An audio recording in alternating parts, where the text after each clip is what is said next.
500 টাকা, একজন 200 টাকা। আল্লাহ তাআলা তার দানকে কবুল করুক, সকলে বলেন আমিন।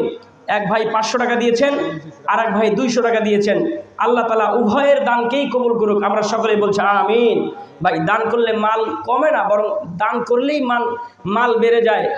আমার এক মুসল্লি আছে, নাম হচ্ছে আব্দুর রশিদ।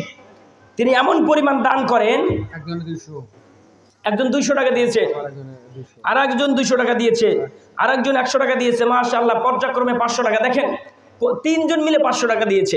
আল্লাহ তাআলা 3 জনের দানকেই কবুল করুক।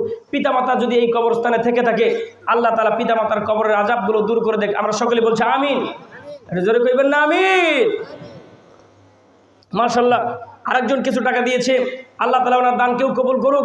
ওনার পরিবার বর্গ থেকে যারা কবরস্থানে শুয়ে আছে, আমরা দোয়া করছি আল্লাহ সুবহানাহু ওয়া তাআলা যেন তাদের কবরের আযাবটুকু মাফ করে, আল্লাহ তাআলা যেন কবরটাকে জান্নাতের টুকরা বানায় দেয়, আমরা সকলে বলছি আমিন।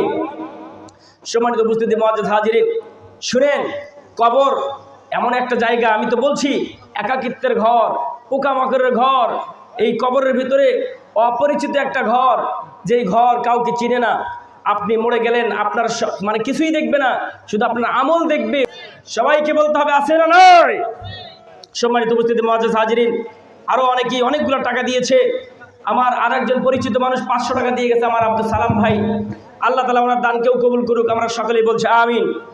পরিপূর্ণ পেয়েছি, আল্লাহ তাআলা এই পুরাপুরি মজমাকে কবুল করুক, জোরে বলেন আমিন।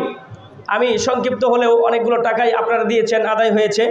তা অত্র কমিটির পক্ষে হাতে আমি হস্তান্তর করছি। ভাই কই?